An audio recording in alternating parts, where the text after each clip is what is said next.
A lot of new operators make a major mistake before landing their very first vending location. They drop hundreds of dollars on an LLC they might not even need yet or ever. Today, I'm going to break down the exact order of operations for you to start your vending company so that you don't spend money you don't need to. Because let's be honest, in today's economy, every single flippin' dollar counts.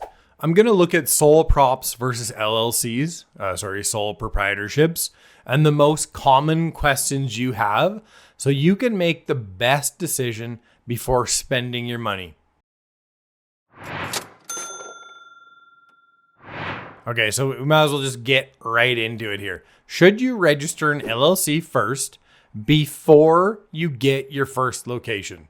So registering an LLC, it can get pretty expensive. Some states like Kentucky and Arkansas, they're generally pretty cheap, like maybe under $100 or so.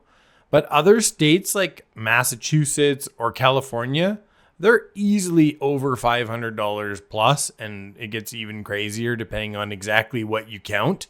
So I want you to ask yourself, how committed are you really? And I don't say this to question your commitment, but there's a scenario I see very commonly. A person gets into vending via chance, right? One way that would be is their friend has a vending company that needs a vending machine, and so they get their first location that way, just through their friend or whatever, right? However, they don't have any experience landing location leads or running a vending company. So they often only have that one location or one machine for many months or often even for years. You don't need an LLC for that. I'll talk more later on what the differences are between an LLC and a sole proprietorship so that you can figure out when you should change. So the answer to the question is you can get an LLC first if you want to, but you don't have to. And my recommendation would be to wait until you have a clear game plan. And this is key, right? You have to have a clear game plan around landing accounts. Sales is by far the hardest part of vending. Also, as a bonus tip, get your EIN as well. Even if you're a sole proprietor, it's totally free right from the IRS website. I can't talk today. And then you don't have to use your social security number. So better to start with that EIN. Well, the next question is, can I buy an established vending machine route without an LLC, right? Buying a route, it's a big decision. So this one, it's a little bit tricky. If you're brand new and looking to buy a route, it's pretty easy for you to miss some huge red flags. I actually did a vid early on in the life of this channel, and it shows you exactly what to look for. If you're interested, you can go find it. So this question, it really depends on how big the route you're buying is and if you're financing it. If it's just a few machines, then you're totally fine to buy as a sole proprietor. There's not actually anything stopping you from buying as a sole proprietor. However, and listen closely, even though there's nothing stopping you from buying a route as a sole proprietor, even if it's 20 machines, you definitely shouldn't, especially if it's financed, right? So bigger and financed. Just get an LLC first because it can get insanely complicated. And the timing matters as to when you bought it versus when you went to an LLC.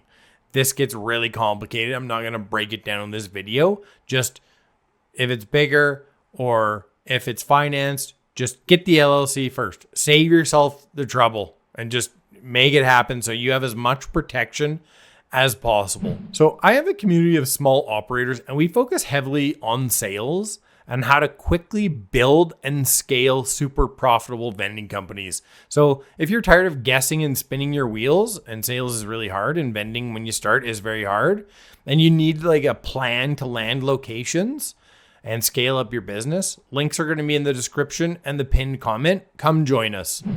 Okay, so let's talk LLC or sole prop and the critical factors that tell you exactly when you need to go to an LLC. First, if you're on a tight budget, and most of us are, let's be real, the economy is tough these days, especially the price of gas, then you can actually run as a sole proprietor with insurance for a little while until you have more clarity on how you will generate leads and how your vending business is going to shape up. Spending $500 on an LLC and then you never have more than one machine, it's just a huge waste of money. An LLC is there to protect your personal money, but the chances of you having a couple of machines out there and something happening that is not covered by insurance that will bankrupt you, they're essentially zero. Especially when it comes to standard vending machines or smart coolers, there's not a lot to go wrong that decent general liability insurance won't cover. An LLC, it gives you creditor protection.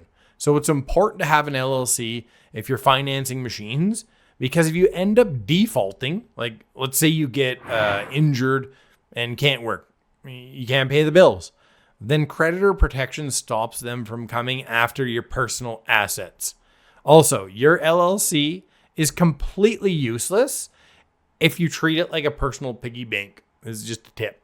If you run business expenses through your personal checking account or whatever, lawyers will pierce the corporate veil and come after your personal assets anyway. You have to keep the money strictly separated.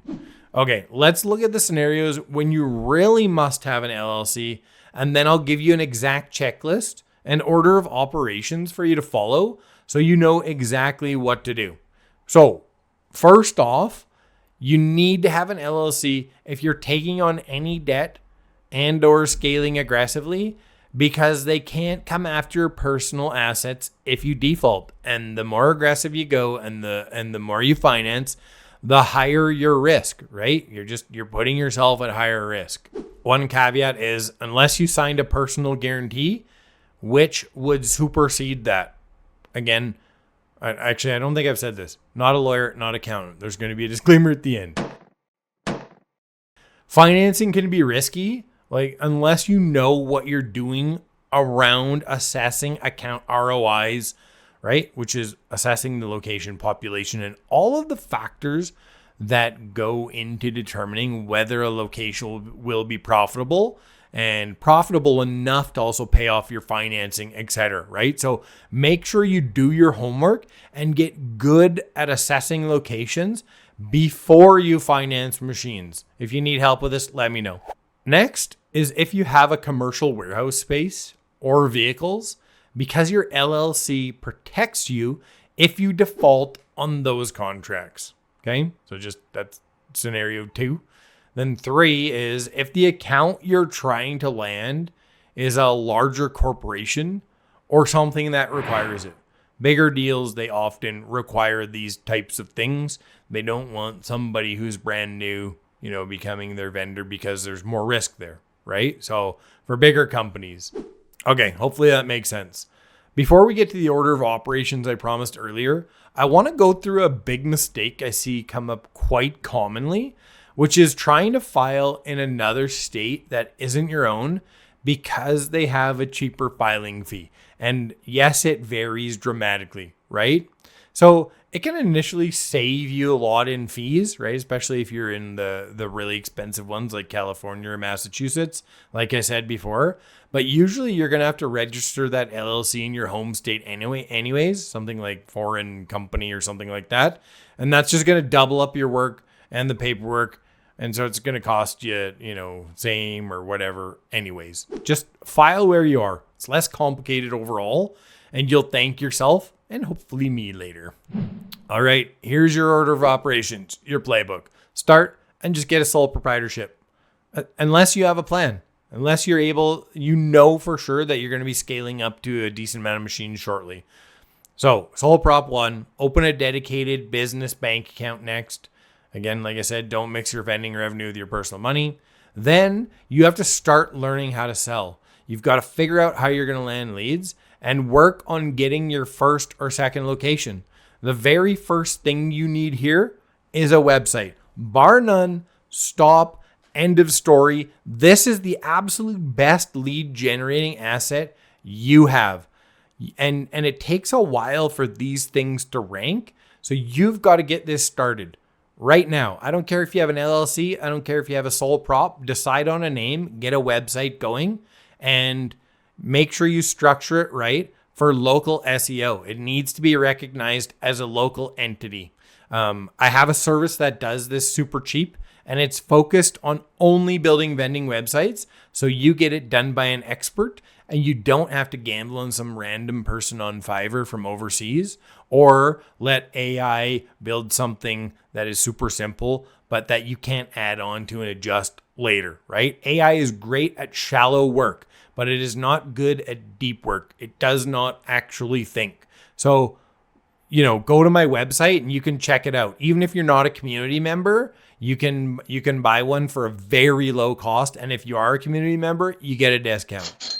Okay, next step. Once you get a yes, then you go and get insurance, right? You don't need to pay for insurance for months if you don't have anything out in the field, right?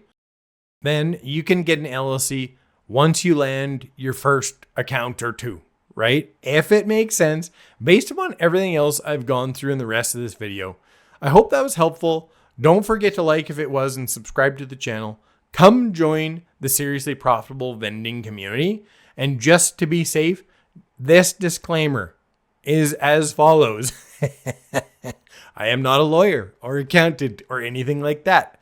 I'm an expert in vending. Business structure and liability laws vary by jurisdiction. Always consult a legal professional for exact business structuring. All right, go get it.